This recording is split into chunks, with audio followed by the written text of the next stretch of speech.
اپنے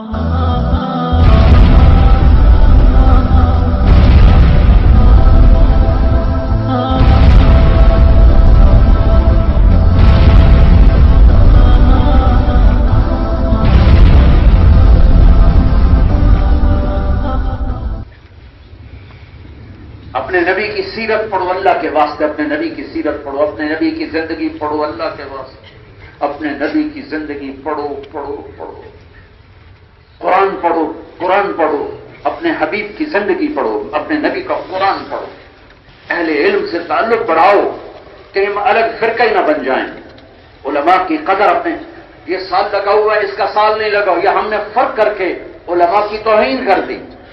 علم والا ہوتا ہے چاہے سال لگا چاہے نہیں لگا۔ ہم علماء کی قدر کریں کہ ہماری اللہ نسلوں کو علم دے گا۔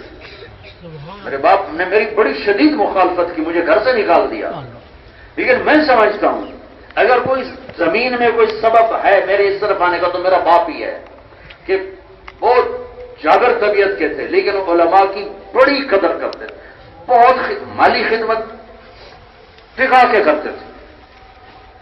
اللہ رزق دے علماء، آج کے علماء کی کتنی تنخواہیں، بیمار ہو جائیں دوائی نہیں لے سکتے اپنے پیسوں سے، تنخواہ کے پیسوں سے وہ دوا نہیں خرید سکتے۔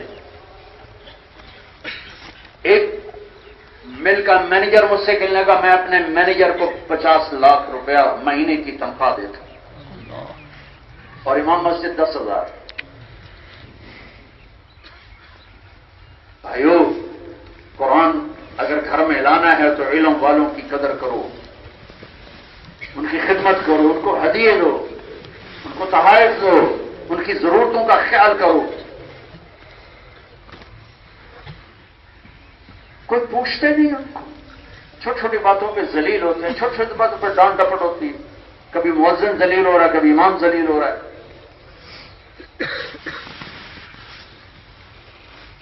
میرے نبی کے مصلی پہ کھڑے ہونے والا چاہے جیسا بھی ہے اس کی نسبت سن لو، قیامت کے دن اعلان ہوگا این الفقہا این الائمہ این المؤذنون۔ فقہا حضرات علماء تشریف لائیں، فقہا تو ساری امتوں میں ہیں، امام مسجد تشریف لائیں، امام مسجد صرف اس امت میں ہے کیونکہ پہلی امتوں میں باجماعت نماز نہیں تھی، اس امت میں باجماعت نماز آئی ہے۔ ائمہ مساجد تشریف لائیں، اذان دینے والے تشریف لائیں، پہلی امتوں میں مؤذن نہیں تھا، اس امت میں اذان آئی ہے۔ امام مسجد اور اذان دو چیزیں اس امت کو ملی ہیں، پہلی امتوں میں معبد عبادت کی جگہ، اس کو مسجد ملی، انہیں معبد ملا، ہمیں مسجد ملی، ہمیں مساجد وَأَنَّ الْمَسَاجِدَ لِلَّهِ، اللہ کے گھر ملے۔ ہارون رشید نے اپنی بیوی سے کہا تو نے آج رات اپنے گھر میں گزاری، تو نے آج رات میرے ملک میں گزاری، تمہیں 3 طلاق۔ اور پیچھے سر پکڑ کے بیٹھ گئے، ایک ہی میں آنکھ دیتے۔ تو اسے علماء اکٹھے کیے، بھائی بتاؤ بھائی میں نے بیوی کو یہ کہا ہے تو طلاق سے کیسے بچوں؟ وہ کہنے لگے ایک ہی راستہ ہے کہ اپنی بیگم کو اپنے ملک سے باہر نکالو۔ اب ملک سے کہاں باہر نکالے؟ ہوائی جہاز تو تھے نہیں، گھوڑے، اور ملک اتنا بڑا کہ یہ جگہ بھی ہارون کے قبضے میں، یہ جہاں بیٹھے ہوں یہاں بھی اس کا ملک پہنچا ہوا ہے۔ تو سر پکڑ کے بیٹھ گیا کہ ملک دوبارہ کتنے کٹا۔ وہ کہنے لگا ابو حنیفہ کے شاگردوں میں کوئی ہے؟ تو ابو یوسف کو کوئی جانتا ہی نہیں تھا، غریب دھوبی کے بیٹے۔ انہوں نے کہا ایک ہے یعقوب، کون سے بلاؤ؟ یعقوب آ گئے، ابو یوسف تو بعد میں یعقوب کہنے لگے میرے بھائی میں نے اپنی بیوی کو کہا ہے تو نے رات میرے ملک میں گزاری تو تمہیں 3 طلاق، کوئی راستہ ہے طلاق سے بچنے کا؟ انہوں نے بغیر سوچے کہا رات مسجد میں گزارے طلاق نہیں ہوگی۔ تو علماء نے ایسے دیکھا بھائی کیسے نہیں ہوگی؟ تو ہم نے قرآن کی آیت پڑھی وَأَنَّ الْمَسَاجِدَ لِلَّهِ، مسجدیں اللہ کی ہیں۔ یہ ہارون کی حکومت میں نہیں، اللہ کا گھر ہے، یہاں کسی کی حکومت نہیں ہے۔ ہارون رشید نے بیگم نو گلیا مسیطے فوراً 1 لاکھ درہم کا چیک کاٹا، چیک تو ویسے کہہ رہا ہوں، وہ تو تھیلے بھر کے غلاموں کے سر پہ رکھے، جاؤ بھائی ان کے گھر پہنچاؤ۔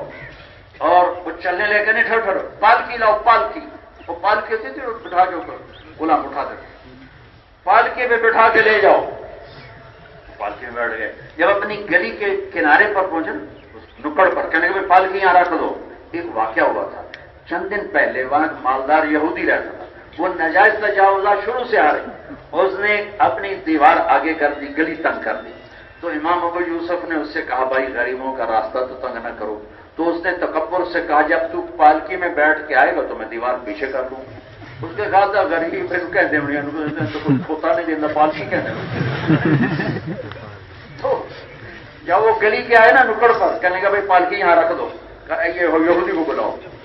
اب یہودی جب باہر آپ نے دیکھا شاہی غلام اور شاہی ٹھاٹ باٹ, تو بڑے کامنے لگا. کہنے لگے دیکھ لے بھائی میں پالکی میں آ گیا ہوں, اب ہمارا راستہ کھول.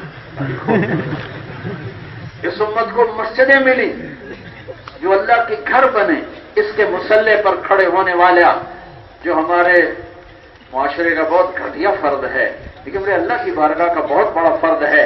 میرے اللہ کا اعلان ہوگا فقہا ائمہ مساجد اذان دینے والے باہر آ جاؤ, آ جائیں کہ میرے عرش کے سائے کے نیچے ممبروں پر بیٹھو, تم آرام کرو, میں لوگوں کا حساب لے لوں.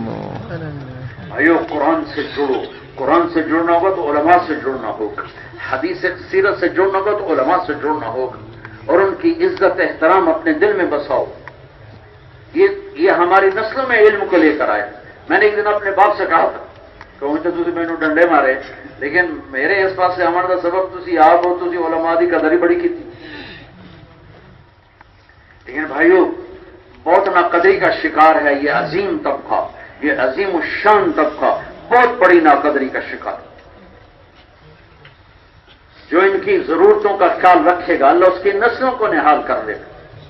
اور میں ساری دنیا پھرا ہوں, ایسی قربانی والے طالب علم مدرسوں کے اور ایسی قربانی والے مدرسین مجھے 6 بر اعظم میں نہیں ملے. سارا دن چٹائی پہ بیٹھ کے قرآن پڑھانے والا, اور سارا دن چٹائی پہ بیٹھ کے اللہ کی شریعت کو پڑھانے والا, اور تنخواہ کتنی 7,000. یا اللہ, تمہاری آنکھیں نہیں ہیں, تمہارے کان کوئی نہیں ہے, تم معاشرے میں نہیں رہتے ہو, بازار کی مہنگائی نہیں دیکھتے ہو. ایک جگہ ناشتہ تھا, مولانا سید خان صاحب رحمۃ اللہ علیہ کے اللہ قبر روشن کرے, ان کی ضیافت میں 7/7/1986. تو وہ مسجد کے تھے صدر, وہ ذرا منہ آگے کر کے ایک مولانا صاحب بیٹھے ان سے کہنے لگے حضرت ہمارے امام کو سمجھائیں, ہم نے اس کی تنخواہ 1,500 رکھی ہے پھر بھی کہتا ہے زیادہ کرو. تو وہ ہنس پڑے, وہ ناشتے کا دسترخوان دیکھا, کہنے لگے اصل میں اس کو پتہ چل گیا ہے کہ ڈاکٹر صاحب کا ایک دن کا ناشتہ ہی 1,500 کا ہوتا ہے, تو کہہ رہا مہربانی کر کے میرے مہینے کا خرچہ ہی بتا دو. یہ ہمارا عام ماحول ہے. اور سرحد کے علماء تو اس سے بھی زیادہ خستہ حال ہیں, 3,000 تنخواہ. بھائیو اللہ کا واسطہ دیتا ہوں کہیں ہم الگ نہ ہو جائیں, ہم علماء کے ساتھ جڑ کر چلیں, ہم اپنی تبلیغ کو قرآن اور سنت کے دائرے میں لے کر چلیں. بہت سی تحریکیں گمراہی کا شکار ہو گئیں جب علماء سے کٹے, جب قرآن سے کٹے, جب نبی کی سیرت اور سنت سے کٹے, پتہ ہی نہ چلا کہاں سے کہاں گمراہیوں کا شکار ہو کے چلے. اس لیے مولانا الیاس صاحب رحمۃ اللہ نے فرمایا تھا علم اور ذکر کے بغیر یہ کام آوارہ گردی بن جائے گا. نہ اہل علم کی قدر ہو نہ اہل ذکر کی قدر ہو تو ہم کون سا دین لانا چاہتے ہیں؟ بھائیو عزت دینا, احترام دینا ہر ایک کو جو تبلیغ میں کھپ گئے ان کو عزت احترام دینا سب نوجوانوں پر فرض ہے. جو بڑے ہیں ان چھوٹوں کو آگے بڑھانا ان پر فرض ہے. اگر ہم نے اپنی نسل کو تیار نہ کیا, ہر جگہ خود ہی بیٹھ گئے, ہر جگہ خود ہی, ہم نہیں کرنا یہ تو کر نہیں سکتا, ہم نہیں کرنا یہ تو کر نہیں سکتا, تم قبر میں جاؤ کہ پیچھے اندھیرا چھا جائے گا. نسل تیار کر کے مرنا ہمارے ذمہ ہے. تاجر کو دیکھو اپنے بچوں کو کرسی پہ بٹھاتا ہے, گدی پہ بٹھاتا ہے, کام سکھاتا ہے, اپنی زندگی میں کام سکھاتا ہے, اور ہم کہتے ہیں بھائی ہم نہیں کرنا, ان کو تو آتا ہی کچھ نہیں, یہ تو کام کہیں نہیں. استعدادوں سے بھرا پڑا ہے ہمارا اللہ کے فضل سے ماحول, اور ہمارا مجمع استادوں ہیرے ہیرے ہیرے پڑے ہوئے ہیں. انہیں نکھارنے کے لیے ظرف چاہیے, حوصلہ چاہیے, اور چھوٹوں کے ذمے بڑوں کو عزت دے, احترام. میرے نبی نے فرمایا بدر والے جو مرضی کرے اللہ نے ان کو معاف کر دیا، بدر والے جو مرضی کرے اللہ نے ان کو معاف کر دیا۔ میرے نبی نے کہا میرے صحابہ کو برا نہ کہنا، اللہ اللہ فی اصحابی، میرے صحابہ کو برا نہ کہنا، کیوں ان میں کمیاں نہیں تھیں؟ ان سے خطا نہیں ہوئی، لیکن میرے نبی کی صحبت اور شروع کی قربانیاں میرے اللہ نے ان کی زندگی میں کہہ دیا میں راضی ہو گیا، بس ختم۔ بھائیو، اپنے معاشرے میں عزت، احترام، محبت، یہ میرے نبی کی سب بہت بڑی سنت ہے۔